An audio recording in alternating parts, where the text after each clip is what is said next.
Good morning students. आज हमारा जो टॉपिक है वो है आपका optical isomerism stereo chemistry related topic है। ठीक है, तो देखिए इस ऑप्टिकल आइसोमेरिज्म से पहले कुछ कंसेप्ट को आपको जानना चाहिए। एक सिंपल लाइट होता है, ठीक है ना, सिंपल लाइट। देन एक होता है आपका प्लेन पोलराइज्ड लाइट, एक होता है आपका ऑप्टिकल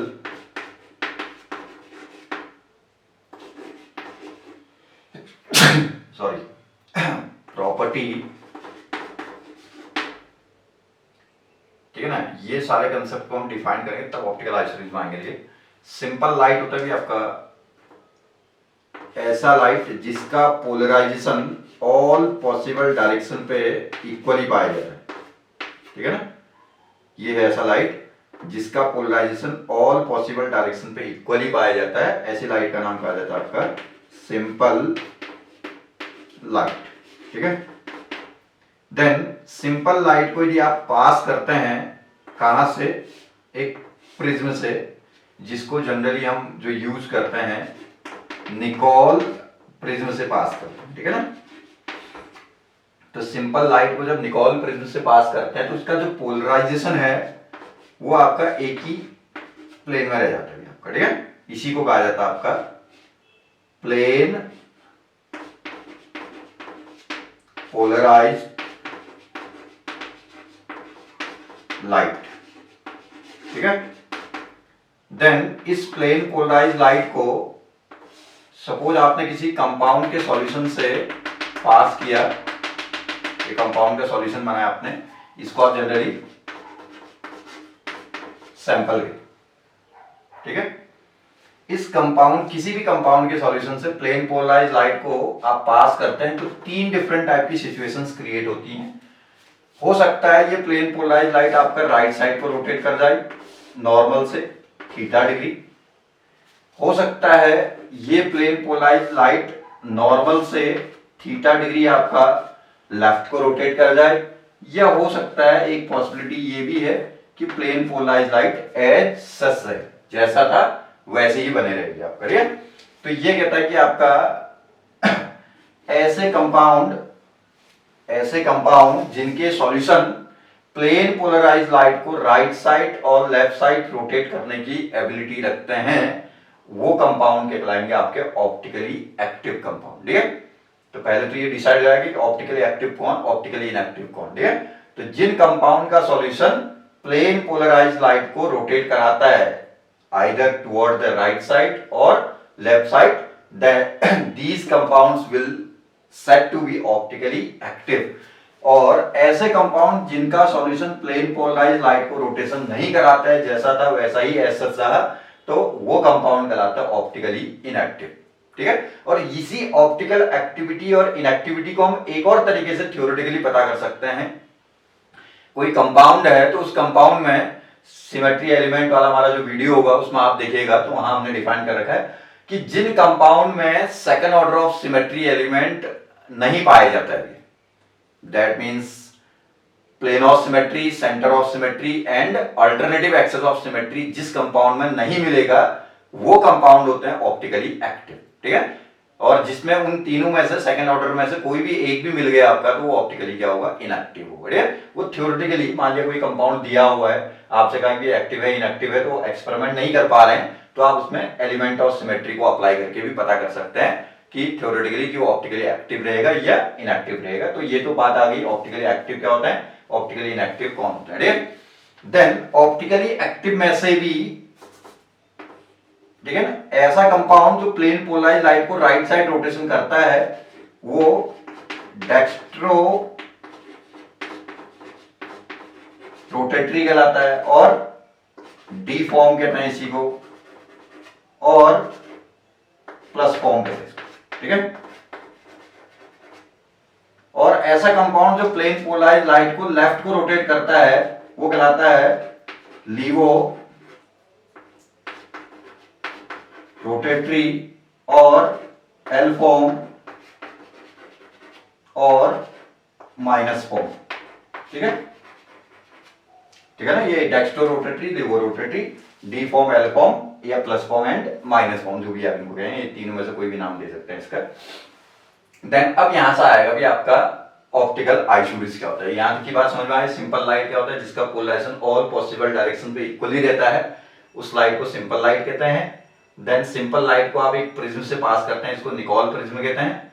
तो निकोल प्रिज्म से पास करने के बाद उसका जो पोलराइजेशन है वो एक ही प्लेन में रह जाता है, तो उसको कहा जाता है प्लेन पोलराइज्ड लाइट। ठीक है, देन इस प्लेन पोलराइज्ड लाइट को किसी कंपाउंड के सॉल्यूशन से यदि हम पास करते हैं, तो यदि कंपाउंड का सॉल्यूशन प्लेन पोलराइज्ड लाइट को राइट साइड रोटेट करता है तो वो डेक्स्ट्रो कहलाता है, यदि वो लेफ्ट को रोटेट करता है तो लिवो रोटेटरी कहलाता है, यदि वो रोटेशन नहीं करता है तो वो ऑप्टिकली इनएक्टिव। डेक्स्ट्रो लिवो दोनों ऑप्टिकली एक्टिव कंडीशंस के अंदर आ जाते हैं। देन अब ये कहता है, देखिए सपोज आपने एक कंपाउंड लिया गया, ये है OH, CHO एंड CH3।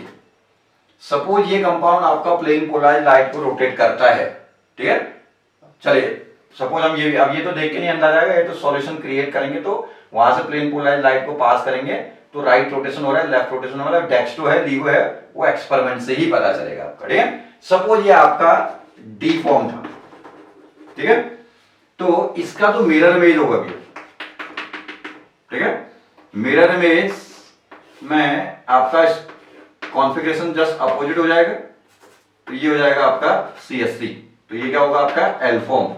ठीक है, ये दोनों का फॉर्मूला सेम है, compounds having same formula but exhibit the equal and opposite optical rotation. ठीक है, कोई भी ऐसे दो कंपाउंड जिनका फॉर्मूला सेम है लेकिन दोनों क्या कर रहे हैं, सेम रोटेशन एग्जिबिट कर रहे हैं प्लेन पोलराइज्ड लाइट में, लेकिन अपोजिट डायरेक्शन में, एक डेक्स्ट्रो कर रहा है तो एक लिवो। ठीक है, तो इनको कहा जाता है आपका क्या, optically active forms, and in दोनों के बीच का रिलेशनशिप क्या कहलाता है, ऑप्टिकल आइसोमेरिज्म। ठीक है, इसी को हम एक और सिंपल वे में कह सकते हैं, किसी भी ऑप्टिकली एक्टिव कंपाउंड और उसके मिरर इमेज, मिरर इमेज हो तो कॉन्फ़िगरेशन जस्ट उल्टा हो जाएगा। ठीक है, किसी भी ऑप्टिकली एक्टिव कंपाउंड और उसके मिरर इमेज के बीच में जो रिलेशनशिप पाया जाता है आपका, that relationship is called as optical isomerism. दो तरीके से बोले, कोई भी दो कंपाउंड जिनका फॉर्मूला सेम है बट दोनों का ऑप्टिकल रोटेशन क्या है, इक्वल एंड अपोजिट है, एक डेक्स्ट्रो है तो एक लिवो होगा, एक +20 रोटेट कर रहा है, एक -20 रोटेट करेगा। बढ़िया, तो इन दोनों के बीच का रिलेशनशिप ऑप्टिकल आइसोमेरिज्म। और दूसरे तरीके से आप सिंपल वे में कहें तो ऑप्टिकली एक्टिव कंपाउंड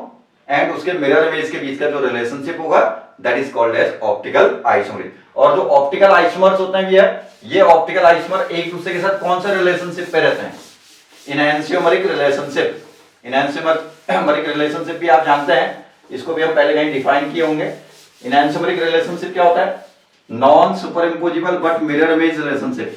दिख तो रहा है ना, इसका मिरर इमेज ये तो है, लेकिन इसको उठा के इसके ऊपर ऐसे रखें तो सुपर इम्पोज नहीं करेगा। ठीक है, तो ये नॉन सुपर इम्पोजिबल है बट मिरर इमेज है, तो ये क्या कहलाता है, आपके इनैंसियोमरिक रिलेशनशिप पे रहते हैं। तो ये ध्यान रखिएगा, always optical isomers having enantiomeric relationship with each other. ठीक हो गया ना इतना। और अब ये बात आती है कि क्यों ये आपका डी फॉर्म है, क्यों ये एल फॉर्म है, या ये कहना कि ये आपका क्यों राइट रोटेशन कर रहा है, क्यों ये लेफ्ट रोटेशन कर रहा है। अब ये तो हम चलो मान रहे हैं कि इनमें से दोनों में से कोई एक डी होगा एक एल होगा, चलिए हम इसको डी मान रहे हैं, तो ये क्यों एक डेक्स्ट्रो दूसरा आपका लिवो नेचर दिखा रहा है, तो उसके पीछे रीजन होता है कि इनका कॉन्फ़िगरेशन, RS कॉन्फ़िगरेशन हम पढ़े थे ना, तो एक में R कॉन्फ़िगरेशन होगा तो एक में S कॉन्फ़िगरेशन होगा। ठीक है, तो कॉन्फ़िगरेशन अपोजिट है तो ऑप्टिकल रोटेशन भी क्या होगा आपका, अपोजिट होगा। देखिए कॉन्फ़िगरेशन को हम यहां पे निकाल के दिखाते हैं। चारों एटम और ग्रुप को प्रायोरिटी देंगे तो OH number 1, CHO number 2, H number 4 and CH3 number 3। Then इसके बाद फोर्थ को आप नीचे लाएंगे, 4, 3, 1 एंड ऊपर रहेगा 2। ठीक हो गया। देन इसको आप फोर्थ को रिमूव करते हुए बचे 3 को ट्राइगोनल फैशन दो, 3, 1, 2, 1, 2, 3 क्लॉकवाइज, तो ये R कॉन्फ़िगरेशन हो गए। तो इस कंपाउंड में कंफर्म है कि आपका S कॉन्फ़िगरेशन हो गई। ठीक है, देखिए कैसे, OH number 1, H number 4, CHO number 2, और CST नंबर 3। देन फोर्थ को आप वर्टिकल लाएंगे तो ये हो गया 4, 3 यहां जाएगा, 1 यहां जाएगा एंड 2 ये आ जाएगा, ठीक है। देन उसके बाद फोर्थ प्रायोरिटी को आप रिमूव करते हैं वर्टिकल आने के बाद, तो 2 1 3 दिख रहा है, just opposite configuration, that is S configuration. एक में आर आ रहा है तो एक में एस कॉन्फ़िगरेशन आ रहा है, जस्ट अपोजिट कॉन्फ़िगरेशन आ रहा है, इसलिए एक डेक्स्ट्रो होगा, एक लीवो या एक राइट रोटेशन करेगा, एक लेफ्ट रोटेशन करेगा भैया, बढ़िया। तो ये आपका एक छोटा सा आपका जो कंसेप्ट है ऑप्टिकल आइसोमेरिज्म का कंसेप्ट, ठीक है। चलिए हो गया काफी इतना है। नेक्स्ट वीडियो में आएंगे अगला टॉपिक, ठीक है।